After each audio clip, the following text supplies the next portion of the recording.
and here I am complaining about speed. Okay, let's take one more. So by the way, I want to acknowledge we are right now taking all our 311 and clearing that log. Jaron, who's been a great partner at the downtown bid in the District of Columbia, has been focusing on repairs, on cleaning up, on moving the scooters, and we will continue to do that and continue to respond. But that 311 number, as you see things happening, please go ahead and report them. There's also the community hub right on 8th Street, where the downtown bid has a presence, and also MPD, Department of Behavioral Health, and others. So there are resources today because we've heard what you've had to say, and we've responded by putting people in the neighborhood so that we can respond even faster. Okay. All right. Take one more, and I'm sorry if I missed you. Okay. And okay, sorry, we'll take this one more, but we are going to be outside after this last comment, and we'll be able to hear and grab your comments. Hi, good morning, Reverend Michael Campbell. I had a question along with the homelessness question. We're talking about a lot what we have for the future. What we're not talking about is prevention. When it comes to homelessness and when it comes to crime, we're talking about community, a hub, a corridor right there, a safety corridor. But I cross that place every night, every morning, every evening, purposely. And there's nothing in there.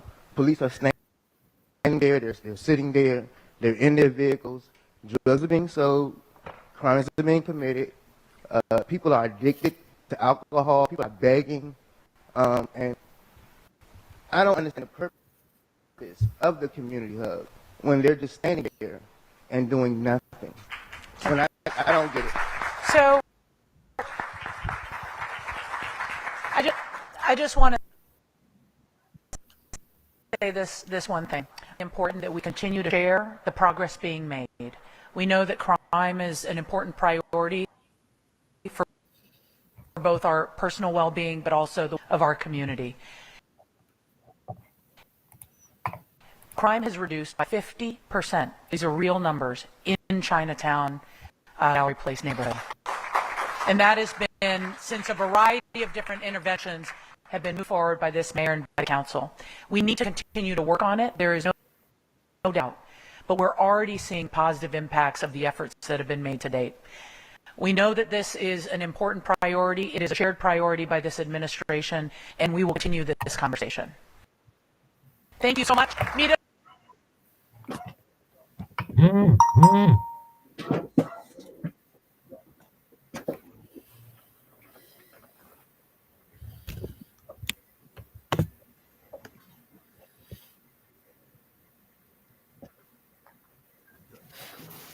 Welcome.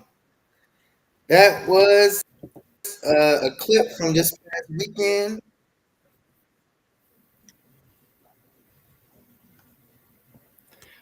So that was at MLK Library? Yeah, it was at MLK Library. The mayor, some members of her administration was there, and community members. So let's get right into it. We're going to talk about Chinatown.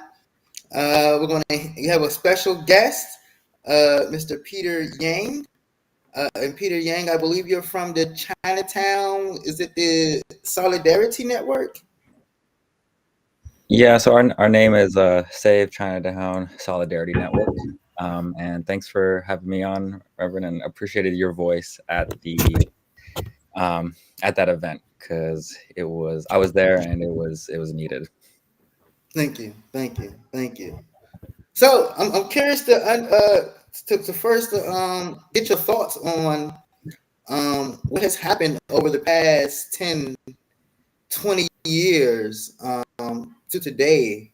What changes have taken place, whether they be positive or negative in Chinatown? Sure. And so just to orient folks, I myself am a DC transplant. I've been here for about 5-6 years. So I'll do my best to relay sort of what the residents have been expressing to me, the residents of Museum Square primarily and Wallach House. Honestly, it's just a slow sort of deterioration and displacement of Chinese Americans. 10, 20 years ago, there was about 2 to 3,000 Chinese folks living in Chinatown. And now fast forward, you can tack a zero off that. It's more like 2 to 300. So, I mean, the rate is fast. Folks are continually being displaced. The last remaining Asian grocery store in the area was 2003. So yeah, it's kind of a grim picture right now, and especially seeing all the emphasis being placed on how Chinatown's going to be this vibrant, community hub for all of DC, and it's going to attract all these residents. When it'd be really nice to see some retention, if not some bringing back of folks that have been displaced from said area. So do you think that the displacement and the development of Chinatown is bad for DC, or do you think it's been good for DC? My opinion would be it's bad. It's bad, especially if you want to use the name and the cultural iconography and the language of Chinatown to, garner investments, developments, while not actually serving the people at all, right? I mean, that's sort of how I got involved with the movement. Was they needed folks who spoke Chinese, candidly, and I personally didn't even know that there were that many Chinese folks left in Chinatown. I moved here and I kind of saw what it was, and I thought, oh, so displacement's over, job done, right? And so when I heard about these pushes, I felt, compelled to action, and it's bad. It's especially if I went to the same meeting that you did that day, and looking at their sort of, eight plans for Chinatown. And it seems like it's just going to become another like the wharf type area, and I don't really see the need for another like the wharf, the yards type development area in DC. Chris, feel free to chime in. It's just a lot going on, but I do want to share. First, Peter, thank you for being here. You've been doing a lot of work directly with many of the residents that remain in Chinatown, and you have Chinese folks, families, elders. You have Black folks basically living in the remaining Section 8 housing, and as the rest of the area booms or busts, depending on how you look at it. And for me, it's been sort of I got tuned in when I heard 300 Chinese folks left in Chinatown, and I just couldn't help but think, what is Chinatown without Chinese people? And that's on some of the signs I've seen, and the protests have really been inspiring. And so it sounds like you're kind of like in emergency mode right now to save the remaining residents, the remaining businesses, just kind of stop the bleeding, if you will. Mm-hmm. And then hopefully go about bringing folks back, bringing people back, bringing businesses back. Is that about right? That sounds about right. And I would also, want to highlight there are, other organizations like Asian American Legal Resource Center, One DC, that had been doing a lot in the past sort of 10 years, even in this specific push for Museum Square residents that are being pushed out. And they sort of hit a wall, is what it sounds like. And I think some of the frankly deplorable actions that the landlords are taking to ensure that residents leave the building, I think that is also part of what has galvanized this group, because people who have been doing the work through the correct channels, right, have just seen the building go from, a nearly full, vibrant building, mixed race, mixed use, to now 25 50% full, if that, right? And so I think the people who've been doing the work for a long time saw the need to create a grassroots organization that can start to put pressure on politicians in a different way. Can we give Here's this my some issue. context? Go ahead. Okay. Go ahead, Chris. I was just going to say, can we give this a little bit of context, because there's Museum Square you mentioned. That is at is it 5th and K? Yeah. Okay. Yeah. So that's a kind of one of the last remaining original big buildings downtown. It now looks dwarfed by the other giant luxury buildings that have been built since. But that used to be the biggest building down there. And then you have the Wah Luck House, which is at H and 6th.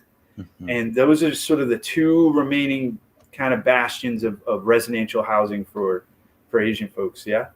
Yeah, that's correct. And that's sort of been the primary need. Like, our organization is new. It's like only about 3 months old. So that's sort of been the primary focus. But as I sort of, trying to tap into more of the folks in the Chinatown area, hopefully we can make inroads, where there's, because those 75% of folks had to go somewhere, right? And there are some people that, maybe moved into a group house or went to a different building. So I think the long-term plan will be to make inroads with folks who did get displaced, and get in touch that way. But yeah, sorry to cut you off, Irwin. Yeah, I just wanted to say, and I don't mean to play devil's advocate or piss anyone off, but would you say that the Asian community and even the Pacific Islander community maybe have failed in collaboration and maybe have isolated themselves? I was at the meeting. I was at both meetings, the meeting with the mayor, and I was at the meeting on that. I believe it was like a Friday night or so. I was at the Chinese Community Church. But I listened to a lot of the housing concerns, and one of the things that stuck out to me is, wow, these are the same fights that we're going through with the Department of Public Housing that most Blacks and brown people are going through throughout Southeast and Northeast and wards 1, 2, 3, 4, and 5. So I'm wondering, where has this community been when we've been fighting for years? When we organizations like DC for Democracy and the Fair Budget Coalition, where is the Asian community voice, and why have they not been involved with this broader fight for housing and for residents? 100%. And I think what you're touching on is unfortunately not an uncommon occurrence with Asian communities and Black communities writ large across the United States, right? I think, unfortunately, a lot of Asian folks come to the States and they would rather try to cling to the, frankly, white supremacist, assimilationist narrative of race and ethnicity. And they don't believe that these issues are going to affect them until, unfortunately, it does, right? And so that is also part of the network's push and desire, is that in this tenant organization, we are explicitly educating and trying to re-educate and try to galvanize support for their Black neighbors, for their homeless neighbors that they, previously may have not drawn solidarity lines with, and pointing to, exactly like in what ways they can do that. And you touched on a good point, because even when we were prepping the tenant speakers for that, for the church event, we had some, tough conversations with them around like what the situation is. And I don't know if you noticed, there was one person who said some like anti-homeless, pro security, pro cop, I don't feel safe. And he said that maybe like, 10 to 30 seconds out of, a much longer portion. And the news immediately clipped that. And that's what WTOP put on the news site, which is, I think what he said, it was wrong, right? And that does need to turn into a longer conversation. But I feel like, one, it's the Asian community needing to reconcile with their own internal racism, and that's tough. And then two,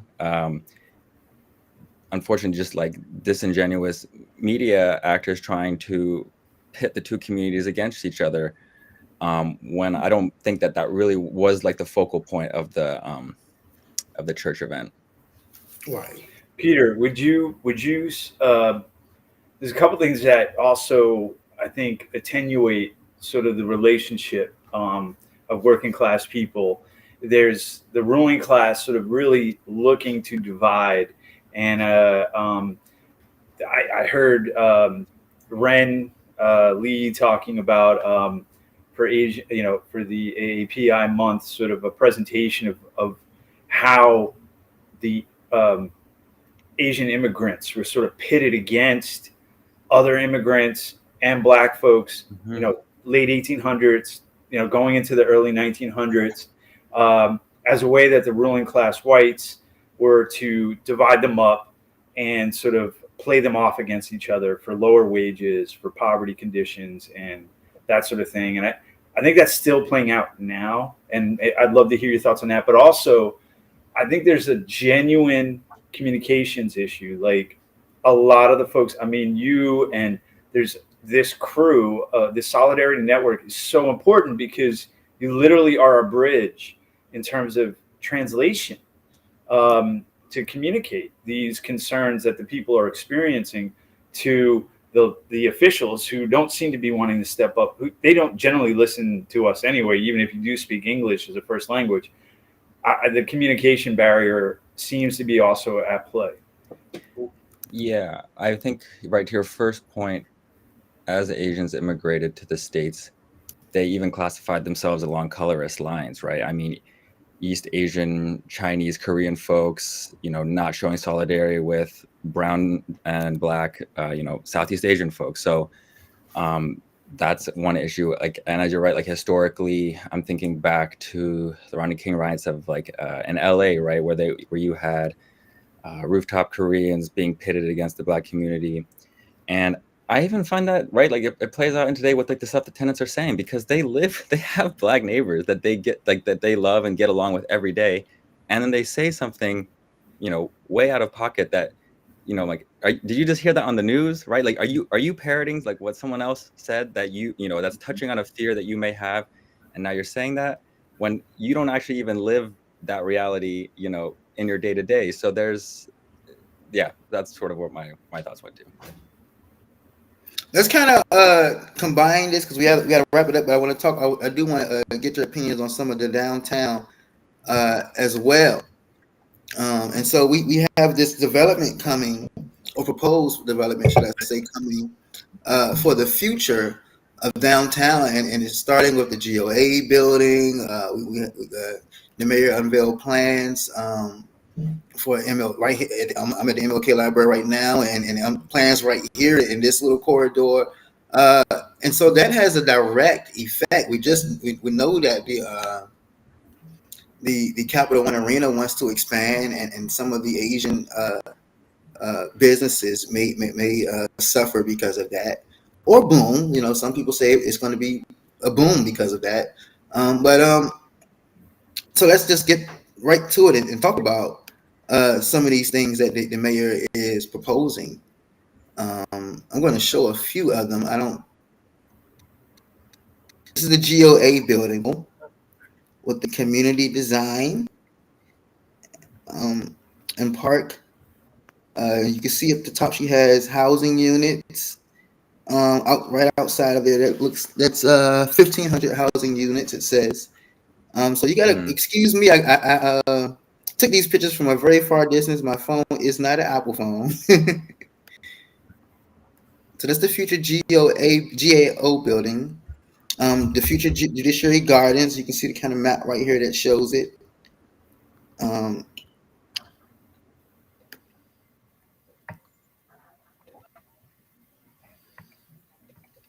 this is kind of the thing that she went was a 5-minute walk from the convention center to Pennsylvania Avenue. I think it was 5-15 minutes, something like that. But she wanted it wanted to be a walkable space, and so the proposal was to make where their streets are right now down here, those would be converted to completely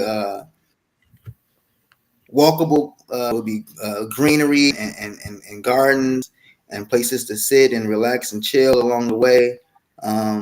So, what are your thoughts on what this could mean for the residents of Chinatown, and what this could mean for DC as a whole? Because I don't like to separate the two. I'm not sure if you know, but I did run for mayor, and although I'm in Ward 7 now, I tend to try to look at things from a holistic viewpoint when it comes to the city. Some things may be good for this area, or some things may be good for a ward, but it might necessarily be good as a whole for the city. So, what do you think its effect on the community population, the population of the Chinese community, and its effect on a larger scale of the city? Its effect on the Chinese population. I mean, so that building, right? Like, and I was there. They didn't even mention how many affordable, housing units are going to be made available in that building. How many are going to be Section 8 vouchers in that building? So I felt like the plan of it was quite lackluster. And I would say that the tenants, or at least the Chinese tenants that I'm in touch with, general sentiment about the stadium is positive. I think they saw, if the stadium left, that it would be a net negative. But I would caution them that I think those sentiments were shared 20 years ago when the stadium was ultimately chosen to be erected in Chinatown, right? People were celebratory, elated, that this new development was going to come, revitalize Chinatown, do this, that, and the other. And what happened to the population, right? The correlation was negative. And so if you're speaking just directly, and even as a Wizards fan, right, this is tough, but it's like, if you're going to expand the stadium, I don't see necessarily how that is going to improve Chinese residents' life. And for the small businesses, you may see, a small modicum, of increase in profit. But what if you're, the Full Key restaurant? There's a plot that's going to get, I think the last remaining couple of row houses in Chinatown are going to get torn up for a hotel, right? So you can look at the economic, boom from the stadium, but recognize that there's going to be a lot of all sort of like hidden traps that come alongside that. How it affects DC as a whole, I think negative. I mean, I think there's a reason there's a huge fight in Philadelphia, Chinatown right now, where they're trying to move the stadium to Chinatown, and they're explicitly saying no, using us as an example of, right, like, look how poor things have gone for the folks in Chinatown. And then DC writ large, that's tough. I mean, again, this focus around Chinatown, but just as a development area, and not really getting in touch with the residents or really anyone who's from the area. I mean, I heard a lot of, drawing back to Pierre L'Enfant's plan for DC, and, we invited this architect from, I don't know, European country here. And it was very puzzling to me, because I was like, are we still following Pierre L'Enfant's plan from, like, knowing all of the things that were, all of the isms that they must have carried, making that plan? It really just felt like, have we not turned a new leaf from the 1800s even? So yeah, I think doesn't bode well for, I think, DC writ large, if the development playbook that they're looking at is from these, millionaire architects. Peter, before we close this segment out, Save DC Chinatown Solidarity Network, best case scenario, what happens this budget season for Museum Square, and then maybe over the next year, what's sort of the objectives, best case scenarios you see for Chinatown? Yeah. Well, best case for Museum Square, and again, I'm not a politician, so I don't know exactly, right, like, what money is movable, but if they could supplement or subsidize or somehow twist, but it's Bush Companies, they're a Williamsburg, Virginia-based development. If the government can do anything to either subsidize the purchase of the building, twist, Bush Companies' arm somehow, because I know Bush Companies is developing in other places in DC, right? So it can even look like we're not going to be friendly with you unless you sell, right? I don't know how strong arm They're politics. the owner. They're the owner of Museum Square. Yeah, exactly. This is the owner of Museum Square. Anything that we can do to push them to sell is, in my mind, a win. I mean, we can go for small. We can, hope for small victories that they get a working elevator or welcome people back. But I think that ship's long sailed. Long term, it looks like carving out, sections of Chinatown that are specifically for Section A housing.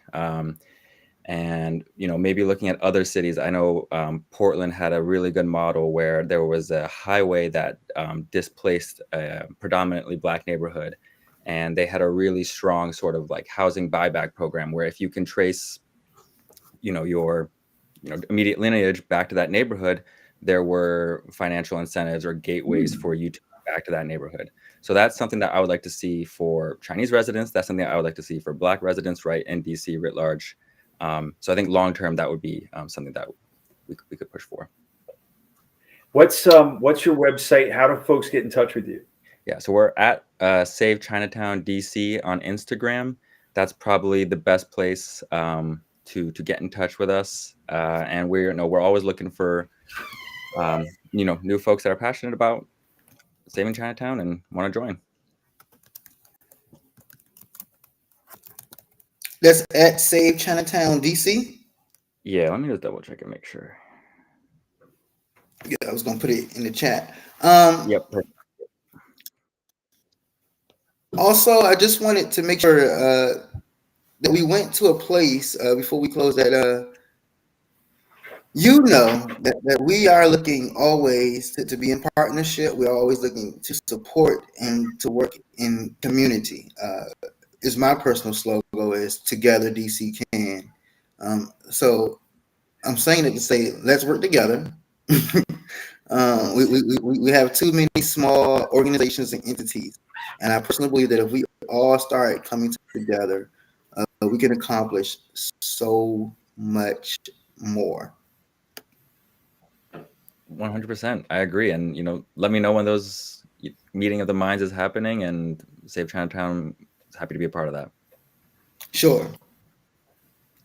Thank you. Maybe we'll have you back sometime. Thanks, Peter. All right. Thank you. Thanks so much for having me on. And thank you for all you're doing. Appreciate it. Bye-bye. And I'm rocking my keffiyeh tonight and my goggles in solidarity with our downtown students and youth who just got displaced out of their encampment at George Washington University. And, it's all, for me, I wanted to rock this because the Save Chinatown issue, the stopping displacement of Chocolate City, the students, it's about land. It's about staying on the land, and it's about being pushed off the land, whether by bombs in Rafah, all eyes on Rafah, or by banks and developers, here in DC. And to me, it's one unified struggle. And so that's what I wanted to represent tonight to the audience. I want to Brings be us clear right to the next that our subject. responses to demonstrations is always rooted in public safety and constitutional responsibility. And the chief and her team are the experts in public safety and always have the final word on how our resources are deployed. Since the start of the encampment on GW's campus on April 25th, the Metropolitan Police Department has been supporting GW in assessing and monitoring the First Amendment activities. They began very peacefully. But over the past few days, we began to see an escalation in the volatility of the protests at GW. This started last Thursday when a GW campus police officer was pushed by protesters and an item was grabbed out of the police officer's hand during the performance of her duties. On Monday, MPD learned of more indicators that the protest was becoming more volatile and less stable. In addition, items that could potentially be used for offensive and defensive weapons were being gathered. All of this led to my discussion and conclusion that we needed to change our posture.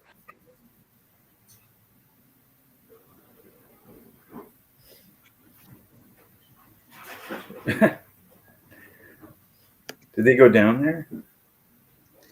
I don't know if they were actually down there when they made the. Well, I think they were down there after the clearing for the media availability. Actually, as a matter of fact, but I'll say this. I'll say this off the top of my off the break. Ooh, my hair's sticking up. But I'll say this. Number one, it's been a very long time since I felt somewhat positive about the DC police chief, and I do feel the most positive I felt in a long time concerning our chief when it comes to Pamela Smith. So I do have high hopes with her. With that being said, what was said, I just can't get with it. It's a bunch of BS and a bunch of bullcrap as far as I'm concerned. I was personally there on Friday where they had a Good Friday service. This past weekend was actually in Ethiopia. They celebrated Good Friday and their Easter in Ethiopia. And at GW outside at the encampment, they actually had a service, which I was privileged and honored to be a part of. And when I got there, I definitely walked around. I talked with students, and it was all positive. It was promoting peace. No one seemed to be out of character, and I'll even go as far as to describe that they were so well organized that they had their own sort of security. Someone came in and tried to be disruptive and said some things that were offensive, and it was handled in a way that I think probably DC police should take notes. like they really just surrounded the guy and they kind of just walked him out, out along, and they didn't argue with him, they didn't fuss with him. They just kind of said, "Please, sir, can you just escort?" And I mean, it was handled with such professionalism and so peaceful that when I hear what I heard today from the mayor and the police chief, number one, they say that the security was pushed, the GW police was pushed, and an item was taken out of their hand. They're not saying it was a weapon that was taken out of their hand. They're not saying that the police took anything that was threatening anyone. It says that the item in that officer's hand was taken. And to me, it's very clear that the police officer had something that belonged to somebody else. I'm not excusing the behavior, but it just seems like a lot of things have been taken out of context. They're saying that they found weapons. They're not stating what the weapons are they found. They don't have any pictures of the weapons that they found. So it's just a lot of questionable things going on. And I haven't even gotten into why they're there and and what I believe their constitutional rights are. So it's just a lot. And this is breaking news. And even though this wasn't on the agenda originally for our People's Voice show, I felt like it needed to be discussed and talked about. So did you see, I mean, what did you see when you were down there in terms of behavior and students, and what was the general vibe? Like I said, it was the behavior was outstanding. It was literally, I wish that the media would have broadcast some of the things that we saw when I was down there, me and a couple other of clergy from DC and PG County. When we got there on Friday, it was Ethiopian Good Friday. Well, when we first got there, they held what you call a tribunal, and that it was a very peaceful event. But they basically stated why they were there, what they felt, where they felt like GW has failed them, where they feel like America and the president has failed them. And what they felt like could be done to improve the matters. After the tribunal, it was about half hours or 3 hours, I'd say. Well, they sat down and just did strictly educational. Some different people led the talk where they were outside in a circle, and people talked about what Haiti is going through and the people of Haiti. Talked about the history of Haiti. They talked about the history of the war in Israel and Gaza. It's just they just strictly taught history and held educational, positive discussions. After that discussion, we had our Good Friday service. After that, they had prayer for the Muslims, and so it was as peaceful from the time I got there to the time I left. There were tables with plenty of food for people, plenty of drinks for people, totally free. Nothing said this is a threat to our society. Nothing said these kids are unstable. Nothing said MPD needs to get in here and break this up right away. If anything, GW antagonized the kids by hanging a huge American flag right in front of their protest over the building. So I just don't get it. And I disagree with the mayor, and probably the first time, probably not the last time, but I disagree with Chief Smith. Yeah, so there's a couple things for me. I was down there a few times myself, and typically later night, like after dinner, it was very quiet. There was a buzz, but in a sense of everybody in their tents and sort of talking to each other, and there was some movies playing on a projector. Everything was real clean. They had like a food tent. All the refuse was being taken care of by the students. Everybody seemed to be self-assigning roles and kind of getting hip to each other and how they could coexist in that space without it being a problem. Somebody pointed out to me by text, this is a generation that grew up with school shootings and seeing adults do nothing about the guns and all of that, keeping them safe. And so they know how to keep themselves safe. That seemed to be pretty clear to me. So to see the video footage of the brutality, to show up at 3:30, 4 in the morning when people are sleeping, wake them out of their tents, when they didn't move fast enough to start beating them and start shooting, mace in their faces. This is all, for me, it's connected to who does the DC police train with. And let's not forget, DC taxpayers pay for sending police, MPD, to Israel every year to train with the IOF, the Israeli Offense Forces.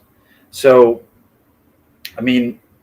something came down. There was a threat. There's sort of a nexus with statehood here as well. You had congressional Republicans coming out to the campus, welcomed by GW leadership to the campus. Lauren, Brobert, and this guy Comer, these sort of really extreme right Republicans that were allowed to come to the campus and decry this as anti-Semitic behavior and, racist and violent. And it sort of elevated the pot of the temperature in the pot a bit. And I think Bowser folded because they were supposed to do some kind of big gathering here of Republicans and Congresspeople at GW today. So it's clear there's a nexus there of influence from the federal officials who are Republican and lean right. The wild thing about it for me is anybody saying, people who are saying no to genocide, no to occupation, who stand in solidarity with Palestinians are anti-Semitic. Because anybody who has lived, grown up, has lineage, ancestors of that area are Semitic. Those are Semitic people. Palestinians are Semitic people. And so therefore, anybody in solidarity with Palestinians are logically not anti-Semitic. They're actually pro-Semitic. And so it's just so wild that, folks who are Jewish, who grew up in Philadelphia and left the States to go to Israel in the 60s are now running a genocide, murderous assault against the free people of Palestine, the people who have been there for generations. And I'm talking about Netanyahu. You know, he grew up in Philadelphia, and he left as a teenager to Israel, and now he's faking it like he's some superhero Israel Zionist that wants to, I guess, I don't know, just kill everybody, kill kids, kill parents. It's disgusting. I'm glad to see the students sort of see through the propaganda. I'm sorry they've had to put their bodies on the line as that the Bowser administration felt that they needed to succumb to the pressure from the federal Republicans and basically break some heads last night. And the students are just going to, I think, come back stronger. And that's just sort of the way of this game. Like, people are not stopping. There is just no way we can witness this, what's unfolding, the absolute atrocities to push people off their land and take the land from them and kill them. It's racism, it's propaganda, it's all the stuff we see around development, displacement, all the same issues we're seeing here in DC. And so, yeah, I'm glad we touched on that tonight. I don't see... Good Reverend, are you still on the call with us?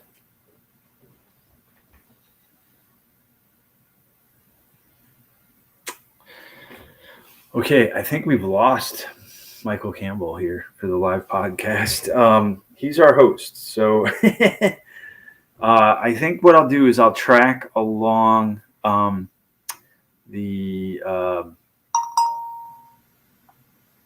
he's saying I lost connection. I'm still seeing myself live here.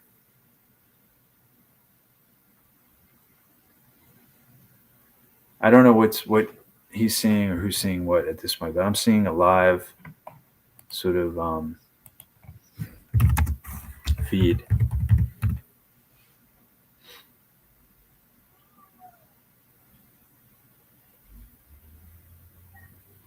Maybe they broke our feed here tonight because we were talking about solidarity with Palestine.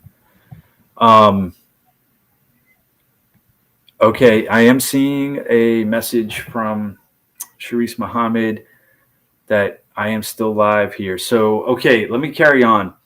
I'm just going to ask Reverend Campbell to rejoin if possible, okay? Because he is our host, and I definitely need his guidance as we go forward. But yeah, basically, what else do we have on the agenda? I think he's coming back. Good Reverend. I don't know what happened. I thought Netanyahu got you, man. I said I talked about the wrong subject. It's over.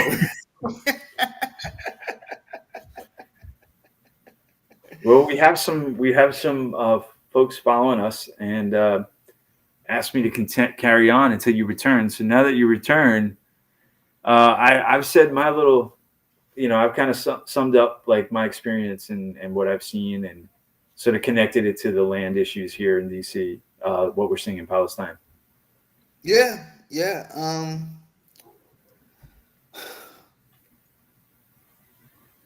You had a question about that. You said, are student encampment protests helping Trump more or hurting Biden more? Yeah. I think they both. And that's a question because I was actually talking to a fellow pastor at the encampment, and he said, "Man, a lot of these students are going to be writing in their candidates. They're not going to vote for Biden now." And I was like, I don't know if that's going to, and I even talked about the abortion issues, and I said I just don't know if this will make people say I'd rather Trump be in office than Biden. So I was just wondering, do you think it would hurt Biden more, or does it help Trump more? That's the question for debate here. Yeah. Well, it's a two-party duopoly at this point, and frankly, with the racist electoral college in place, it's really going to come down to voters in like maybe 10 counties across 4 states that determine this election, believe it or not. But I think, and somebody just chimed me on this, they say it's hurting Biden more because, I mean, for him to be calling these protests anti-Semitic is just so off base that, yeah, all of the youth who see through this nonsense are not going to vote for him. Probably they're going to stay uncommitted unless they're in one of these counties that really are going to determine the outcome. But they say it's hurting Biden more, but helping the police state. It's helping elevate the police state, which they both love. Trump and Biden both love. Wow. So, yeah. What do you think about that? That last part, I definitely can't disagree with that. Helping the police state. That's a thought that never crossed until it was just spoken. But yeah, I definitely can agree that it's helping Trump more. It's hurting Biden and probably helping Trump more. I don't think people are saying, "Oh, I'm going to vote for Trump now." I think people are just saying, "I'm not supporting Biden as long as this is going on." And so that's the problem. And then I think the second part of that is this abortion issue. When people are waiting for voting, are our younger people voting and saying, "Hey, this abortion issue carries more weight," or are they saying, "Hey, this Gaza Israel conflict carries more weight"? Well, what has Biden done on the abortion issue? He's let the Supreme Court, this sort of unelected, unaccountable group of right-wing proxies that largely Trump put in to place. He's letting them decide what's going to happen to women's bodies. So that seems sort of, I don't even think Biden's actually a strong candidate for that. Looks like somebody wrote some chat here. Yeah. Why do we care? You want to read it? I'm going to put it up. Why do we care which mass murderer it hurts? This helps the third party, which we need to break in from the two murderous capitalist parties. Genocide will always carry more weight. Well spoken. Definitely resonates. That definitely resonates. Well, let's talk about the DC Dems. I mean, I noticed they just had sort of the delegate elections and things like this. And, you had some folks in some of the leadership positions in the DC Dems, which I'm not tied in as much as you are, Michael, because I'm with the State of Green Party. But basically, I saw pictures of people sort of like putting Biden over their shoulder. They're like, vote for this slate, the Biden, riding with Biden or sliding with Biden or whatever it was. And I was just like, how do the local Dems sort of put a candidate, or even, why put him at all on a flyer with you when he is okay with genocide? Like what's going on there? Do you think, like, how is this genocide and Biden's response to it resonating through the local DC Democratic leadership? Well, unfortunately, and I'll probably get chastised for saying certain things out loud, but unfortunately, I think that our DC Dems party isn't as unified as we like to think it is. I think that, just kind of like along the lines with our nation, we are split. We're split on I-83. We're split on the war. We're split on, which candidate we want to support. We're just split on so many issues right now. And unity is the key. But if you're asking me, where are we on that? I feel like the DC Dems is definitely, it's the mission to get Democrats elected. That's the mission of the DC Dems, is in the mission statement. So they're going to support the Democratic nominee for president, regardless. That's our mission, is to make sure Democrats stay elected and stay in office. Now, on a personal note, whether or not we support the war, I personally don't. I'll speak out against it openly, but everyone is not supportive of the war. I mistakenly, and I didn't even think about it, but I remember like this past week, I made a post. I had for the first time tasted, the McDonald's, the mix of the sweet tea lemonade. And I posted it on social media, and I got blasted. Like, they're giving money to the Israelites and they're helping people in the war. And I'm like, oh my gosh, I'm so sorry. I didn't mean it. I was just hot and I wanted the sweet tea, But the people definitely know and they have their opinions. But as a group, I think we're just going to stay unified behind the party. Yeah, I find it interesting, good Reverend, that you call this a war. I was saying it's not a war, it's a war crime. Like, it is a crime against humanity. There's no war here. The balance of power, the disproportionate, it would be nice to have the U.S. sort of fund me to, arm myself to the teeth, and so I can annihilate all of my enemies. But I don't get that. It's such a disproportionate response, where you can literally kill hundreds of thousands of people on the daily, because a subset of this group, this collective punishment mentality, where a subset of this group sort of reacted to 70 years of being imprisoned by Israel and Lord Balfour's cutting up of historic Palestine back in 48, and sort of being held in this open air prison in this way, in an apartheid state that we all condemned, in 1994 when Madiba was freed in South Africa, and we'll never see another apartheid state. And here we have Israel, sort of doing the same thing, separate and unequal sort of treatment of people who've been there for generations. They're Semites, Palestinians, right? Jesus was a Jewish Semite. He was a Palestinian. It just is so wild to me that it's sort of, referenced as, it's thought of as a war. I think of war as like sort of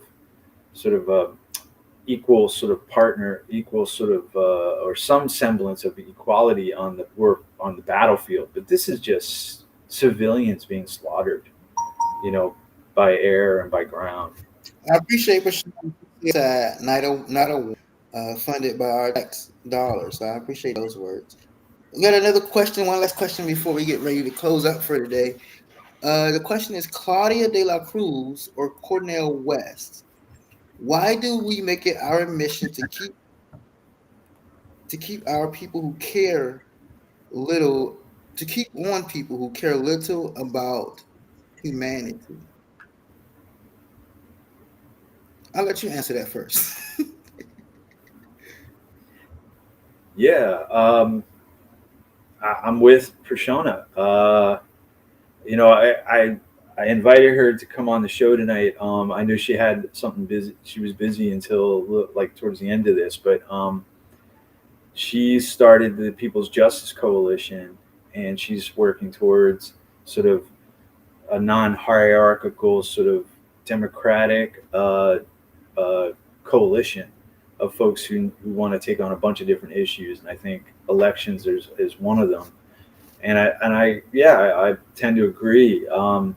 I've written in Berta Cáceres for president for the last 4 elections since she was murdered in Bolivia. And so, I don't subscribe to, I think the local stuff matters most to me. And so, I'll vote for council members and I'll vote for, representatives, but that are local. But for me, the presidential stuff seems so far away from sort of our daily realities, where they're okay spending trillions on war machines while none of us have health care unless you're wealthy. You know what I'm saying? It's just so out of whack right now that it is so out of balance. Koyaanisqatsi, the Hopi word Koyaanisqatsi, that means life out of balance. I feel like this is what MLK used to speak of, right? For every bomb that explodes in Vietnam, it means one less school in the Americas. It's one less, library. It's one less sort of hopeful dream for our children here, and it just perpetuates this cycle of violence. Both parties seem to be with that. They're okay perpetuating these cycles of violence. I don't see violence interrupters in the federal Democratic Party, certainly not in the Republican Party. I see us trying to do that here locally, and I support that. But I don't see it at the federal level. And so it's hard for me to really talk about the federal politics because I don't really participate much. All right. Prashana, our next show on the 22nd, if you could just reach out to myself or our dear brother Chris, and just let us know if you're available. We would love to have you on the show and hear your more of your thoughts and even answer some more of your questions. I see that we're going to have to be prepared when you come on. But yeah, we would love to have you on the show. And this was kind of a special edition. We had a guest, and we definitely need to talk about what was going on in Chinatown. We needed to raise awareness of our brothers and sisters that are being displaced. The biggest number that sticks out to me is they have gone from a population of 3,000 to 300, and so that's alarming. 300 people. And to make it even more alarming, it's two buildings. Let's just be real about it. They're housed in two buildings. And someone said that night of the meeting, someone said it's not Chinatown anymore. It's China Block. And I'm like, yeah, it's China Block now, I guess. Yeah. But we have to raise awareness, and we have to do something. We have to stand up to our city and let them know we're not going to keep allowing you to displace our people. In addition to that, what happened today at GW was just heartbreaking. And so I was looking forward to going back and speaking with more students. We were looking forward to the next steps. And then I wake up and this has happened in the wee hours of the morning. It brings back memories of other encampments that were removed in the wee hours of the morning. But it's disheartening. So it needed to be addressed. And I thank you guys for tuning in. I'll leave Chris with our last words. And other than that, have a great evening. And don't forget, mail-in ballots have been sent. You should have received them if you live in DC by now. Do not forget to turn in your ballot. If you are in Ward 4, I will say we talked about housing and a lot of these issues. Get Janice Lewis George back in office and get the Green New Deal passed. And hey, if you're in Ward 7, like the good Reverend, you definitely got to vote. I mean, there's obviously going to be a huge vacuum of power with the long-standing Vince Gray on his way out. Thank you for his service. That's a big one, man. Ward 7, it's going to be a real opportunity to shift some of the dynamics on the council, hopefully to the left.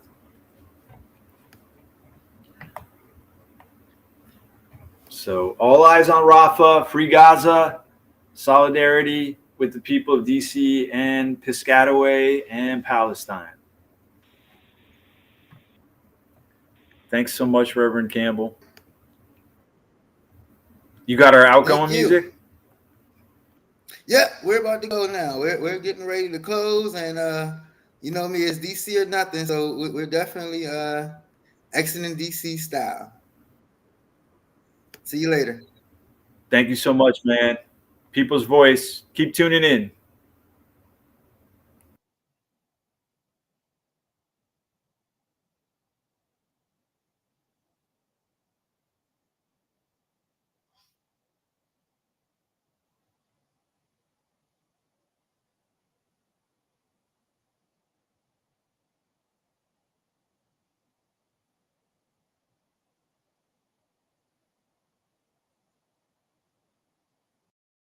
Break it down, the G-O, the G-O.